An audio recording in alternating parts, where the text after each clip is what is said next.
কালকে যদি ঈদ না হয় চাঁদ দেখার উপর ডিপেন্ড করে আমরা টিকিট ছাড়বো। এটা বলাই ছিল যে 10, 11, 12 এই 3 দিনের টিকিট আমরা চাঁদ দেখার উপর নির্ভর করে আমরা টিকিটটা ছাড়বো এবং সেটা অনলাইন অফলাইনে দেওয়ার চেষ্টা করব যে দুই জায়গা থেকেই যেন যাত্রী সুবিধার্থে তারা কাটতে পারে। অতিরিক্ত কোনো ট্রেনের ব্যবস্থা কি করবেন? না না, অতিরিক্ত কোনো ট্রেনের অতিরিক্ত যেই স্পেশাল ট্রেনগুলো সেটা ছিল 7, 8, 9 পর্যন্ত আজকে পর্যন্ত আমাদের স্পেশাল ট্রেন পরিচালনা করার কথা এবং ঈদের পরে আবার স্পেশাল ট্রেন চলবে। ঈদের 2 দিন আমাদের রেগুলার ট্রেন। যদি আপনার আগামীকাল ঈদ না হয় 9, 10, 11, 12 না না 10, 11, 12 নয় তো আজকে। আচ্ছা 10, 11, 12 মানে তাহলে ঈদের পরের দিনও কি আন্তনগর ট্রেন চলবে? হ্যাঁ, ওইটা আমাদের রুটিন করা আছে কোন কোন ট্রেন চলবে কোন কোন ট্রেন চলবে না। রাজশাহী ট্রেন চালাবেন না? যে সেটা রুটিন আমি করা আছে। বাসায় যাবো কেমনি? মিডিয়ার সামনে এসে বলতেছে বাসায় যাবে।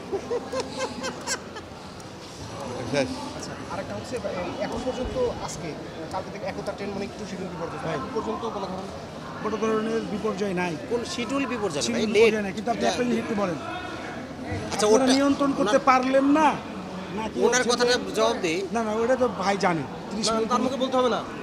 আচ্ছা ভাই একটু শুরু থেকে যদি আবার বলেন ভাই, শুরু থেকে বলেন। Right camera action. আচ্ছা,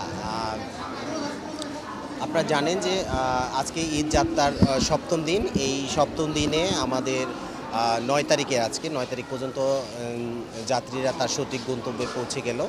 10, 11, 12 এই 3 দিনের টিকিট আমরা অফ রেখেছি, কারণ কোন দিন ঈদ হয় চাঁদ দেখার উপর নির্ভর করে আমরা টিকিটগুলো ছাড়া হবে। সেটা কালকে যদি স্বভাবত ঈদ না হয় তাহলে স্বাভাবিক নিয়মে চলবে। যেই ট্রেনগুলো ছাড়ার কথা সেই ট্রেনগুলোর টিকিট ওপেন হবে, সেটা অনলাইন অফলাইন থেকে কাটতে পারবে। আর যেটা হচ্ছে আপনার ঈদের পরের দিনের আমাদের স্লট করা আছে কোন কোন ট্রেন ঈদের দিন চলবে কোন কোন ঈদের পরের দিন চলবে, সেইভাবেই যথাযথ নিয়মেই ট্রেন পরিচালনা করা হবে। আর এমনিতে শিডিউল বিপর্যয়ের কোনো ঘটনা ঘটেছে না। কক্সবাজার এক্সপ্রেস যেটা কক্সবাজার উদ্দেশ্যে ট্রেনে ছেড়ে গেছে সেটি 1 ঘন্টা বিলম্বে ছেড়েছে, এছাড়াও বাকি সবগুলো 10 মিনিট 20 মিনিট বা নির্ধারিত সময়ে যেতে পারে না। এটি দেখুন, এবারের যে 7 দিনের যে টিকিট দিয়েছি আমরা শতভাগ অনলাইনে এবং 7 দিনের সপ্তম ঈদ যাত্রা আজকে। এবারের ঈদ যাত্রা আমি বলতে পারি এবং বলতে চাই আপনারাও দেখেছেন যে কোনো শিডিউল বিপর্যয়ের কোনো ঘটনা ঘটেনি। 2-1টি ট্রেন বিলম্বে ছেড়েছিল, সেটা সম্ভবত অনেকগুলো কারণ থাকে, যেমন আপনারা ঈদের সময় হিউজ যাত্রী থাকে, সেই যাত্রীর আমার একটা স্টেশন যদি একটা ট্রেনে যদি 10-12টা স্টেশন থাকে, এখানে যদি 2 মিনিট বা 5 মিনিট সময় করে অতিরিক্ত মিনিট সময় লাগে, সেই ক্ষেত্রেও কিন্তু আমার 20 থেকে 30 মিনিট 40 মিনিট সময় লেগে যায় একটা ট্রেন আসতে বা ছাড়তে বা পৌঁছাতে। তো সেই প্রেক্ষাপটে বলবো যে আপনারা জানেন যে এবার কোনো ট্রেন লেট হয়নি বা শিডিউল বিপর্যয় হয়নি, সকল ট্রেন সঠিক সময়ে ছেড়ে গিয়েছে এবং ট্রেন সঠিক সময় চলে গিয়েছে এবং যাত্রীরাও স্বস্তিতে তার গন্তব্যে পৌঁছে যাচ্ছে। অনেকে দেখছি ঝুঁকিপূর্ণভাবে ট্রেনের ছাদে করে যাচ্ছে, আবার অনেকে টিকিট কেটেও যেতে পারছেন না। এটি এই ব্যাপারে আপনারা কোনো ব্যবস্থা নিয়েছেন কিনা ভাই? দেখুন, আমরা বেপরোয়া ঘরমুখ যাত্রী ঠেকাইতে পারলেন না নাকি হচ্ছে যে আপনি ব্যর্থ হলেন? দেখুন, আমরা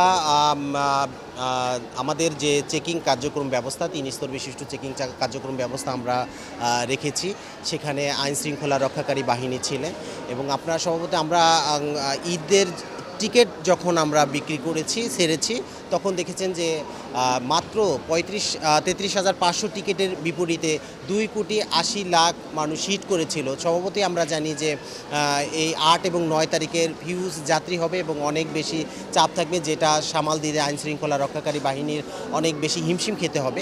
এটা আমরা আগেই জানতাম।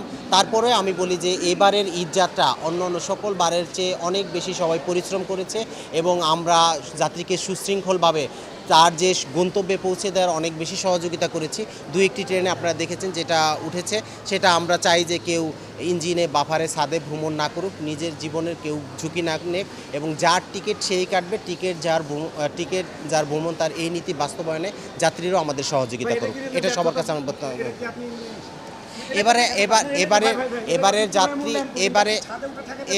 এবারের ঈদযাত্রা আপনারা দেখেছেন, আমি কোনো সম্পূর্ণ সকল যাত্রী ভালোভাবে গিয়েছিলেন। টিকিট যাত্রী যারা তারা সকলেই সুন্দরভাবে তার গন্তব্যে পৌঁছে যাচ্ছে। আমি মনে করি যে এবার বাংলাদেশ রেলওয়ে শতভাগ সফল হয়েছে। ধন্যবাদ। ছাদের ব্যাপারে তো বক্তব্য